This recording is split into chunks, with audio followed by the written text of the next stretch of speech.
कारण आहे योगेशजी हे कसं आहे म्हणजे मुंबईत ते सोयीचं आहे खान वर्सेस बाण म्हणून आपण तो अजेंडा घ्यायचा, परळीमध्ये सत्ता येऊ शकते म्हणून MIM बरोबर जायचं, काय आहे पॉलिसी? मला वाटतं परळी हे एकच उदाहरण घेऊन चालणार नाही. आज बघा शेवटी मुस्लिमांच्या बाबतीमध्ये जर का एक भूमिका जर का आपण जर का पाहिली, आता आम्ही कोकणाचं उदाहरण घेतो. माझ्याकडे खेडची निवडणूक झाली, 6 नगरसेवक मुस्लिम आहेत जे धनुष्यबाणावरती निवडून आलेले आहेत. आता 92चा एक वॉर्ड आहे सलीम शेख म्हणून, ज्यांच्यावरती परवा हल्ला झाला. MIMचे नगरसेवक होते, त्यांनी शिवसेनेमध्ये त्यांनी जाहीर प्रवेश केला. बघा आमची भूमिका स्पष्ट आहे, जे देशद्रोही आहेत आम्ही त्यांच्या विरोधामध्ये आहोत. म्हणजे पर से MIM ला तुमचा विरोध नाही? नाही, MIM ला त्यांच्या विचारसरणीला 100% आमचा विरोध आहे. त्यांची विचारसरणी आमच्याशी जुळू शकत नाही. ते ज्या पद्धतीने कट्टर वागतात त्या भूमिकेशी आम्ही कधीच सहमत होऊ शकत नाही.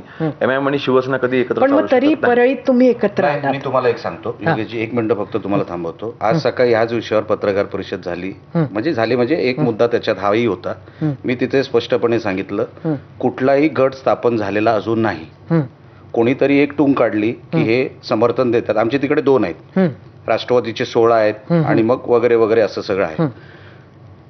अजून गट जर स्थापन झाला असेल आणि त्यांनी स्थानिक पातळीवर जर तिकडे पाठिंबा दिला असेल, काही गडबड स्थानिक पातळीवर पण होते. जर स्थानिक पातळीवर झाला असेल, MIM ला जर तुम्ही त्या गटात घेतला असेल तर तो गट रजिस्टर होतो कलेक्टरकडे. जर तो गट स्थापन झाला नसेल तर विषयच येत नाही पाठिंब्याचा. जर गट स्थापन झाला असेल तर 100% स्थानिक तिकडच्या नेत्यांना सांगण्यात येईल की त्या गटातून तुम्ही बाहेर यायचं.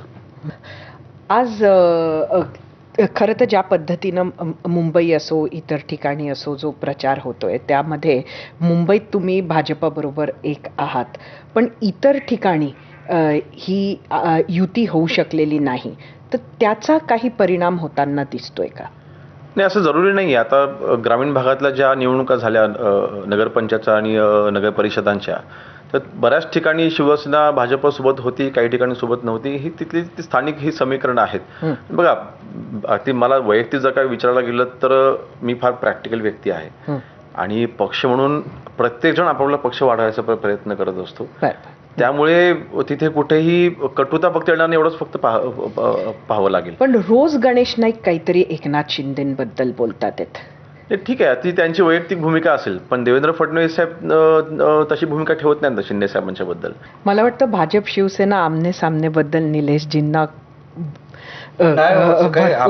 मी कधीच केलं नाही.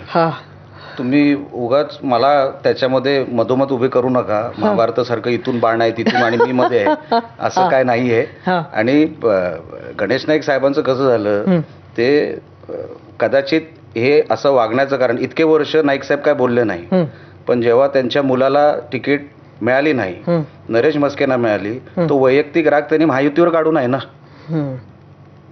तो पर्सनल आहे, मेरिटवर तिकीट देतात किंवा नाही देत. मुलाचा राग नका ना काढू निवडणुकींवर किंवा महायुतीवर. तर मुलाचा राग तुम्ही राजकारणावर काढू नका, निवडणुकीवर काढू नका. इथे गरिबांची निवडणूक आहे, कार्यकर्त्यांची निवडणूक आहे.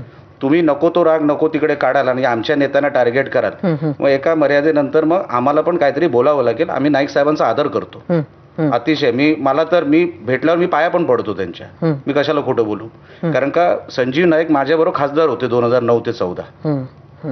आम्ही पडलो एकत्र आणि निवडून आलोही एकत्र. म्हणून माझे चांगले मित्र आहेत, माझ्या भावासारखे आहेत ते. नाईक साहेबांबद्दल नितांत आदर आहे.